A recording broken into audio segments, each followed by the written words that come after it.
Нов тренд на агресивно однесување кај младите.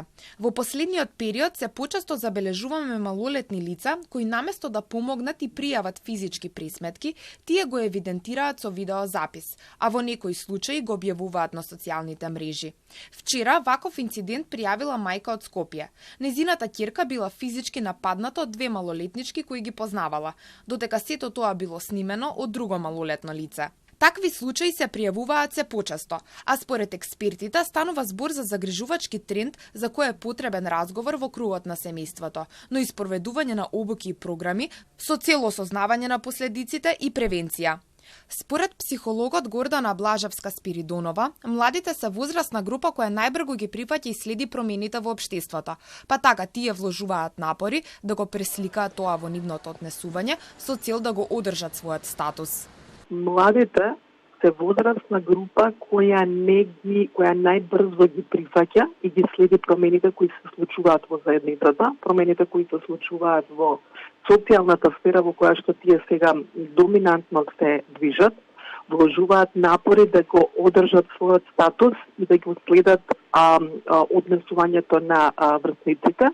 Меѓутоа и социјални модели кои ги имаат прилика да ги забележуваат и следат во рамки на социјалните мрежи и медиумите.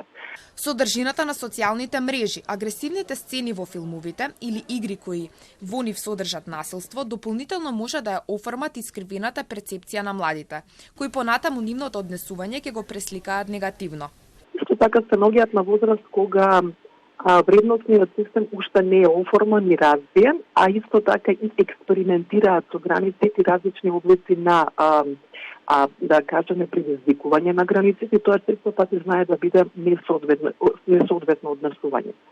Како превенција на ваквото однесување е потребно родителите секојдневно да разговараат со нивните деца, да следат какви содржини гледаат на интернет, но и какви игри играат. Наставниците пак во училиштата да имплементираат програми и активности во рамки на трендовите кои се појавуваат, со цел да превенираат ваков вид на негативни облици на однесување. Училиштата не треба да предпоставуваат дека младите се наивни, дека младите се невини, дека младите нема да им текне несоодветни облици на однесување, туку во своите програми треба да имаат програми на работа и активности со младите, треба веројатно да опфаќаат и да ги следат овие трендови во групите на младите, во медиумите, така да го представуваат како предизвик пред младите, да им нудат поинаков агол на гледање на нивните односи, да им нудат поинакви модели на однесување, да им нудат да разговараат за едноставни решенија како да кажат не и да се спротивстават на ваквите облици на однесување. Спиридонова додава дека денес веќе има соодветна литература на интернет, која може дополнително да влијае на позитивниот развој и грижа кај децата, кои се мета на современите трендови на социјалните мрежи.